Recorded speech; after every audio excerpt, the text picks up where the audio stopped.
But what we're looking at now are those wind speeds. So Simone was mentioning that she saw on her anemometer 47-mile-per-hour wind speeds, and that was before Harold made landfall just to our south in Kennedy County. So Tropical Storm Harold officially made landfall in northern Kennedy County along Padre Island National Seashore. Now the Naval Air Station in Flower Bluff is reporting a 52-mile-per-hour wind gust. Wind is sustained at 38 miles per hour at the Naval Air Station, and that's really the closest wind reader that we have to the center of this storm until it starts to track closer to Kingsville and Falfurrias. So right now we're dealing with 38-mile-per-hour sustained winds. I expect that to be closer to 45, 50 miles per hour into Kennedy County.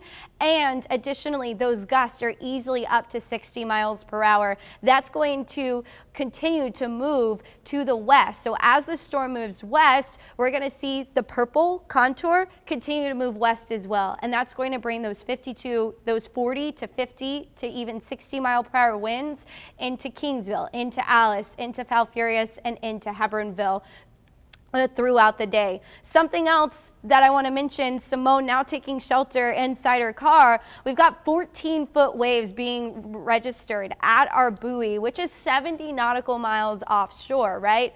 Closer to the coast, we are dealing with 8 to 12-foot waves on our coastline. Now those crash pretty far out just how the waves roll into our beach, and so it's not quite that high closer to the water. There we have it. This is a live look. Which tower camera or Port Aransas camera?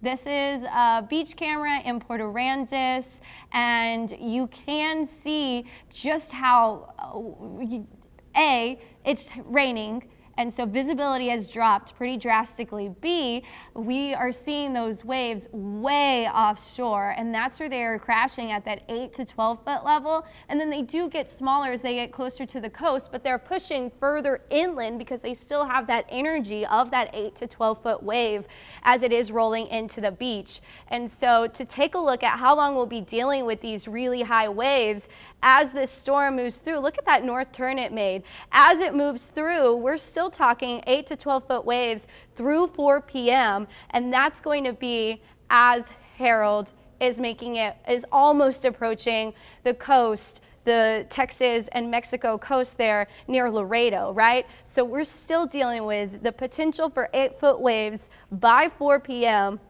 Still really rough conditions out on the water. It doesn't really calm down to 4 to 6 foot waves until early Wednesday morning. Then we will quickly see our waves go down to 2 to 4 feet as we continue on along.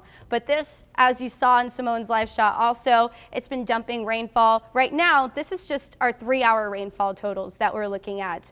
And that's not very long, right? That's just 3 hours of rainfall.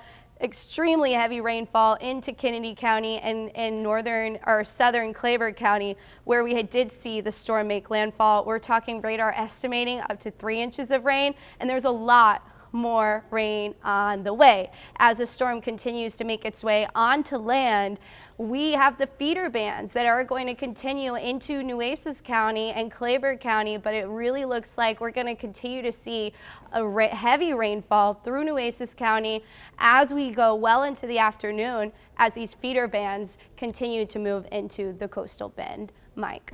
Why that happened. All right, thanks for that, Carly. And of course, Carly and Kristen working so hard this morning to keep us updated with the latest information as things have changed with Tropical Storm Harold, particularly as it has come ashore here and is beginning to bring that heavy rain and some of that wind.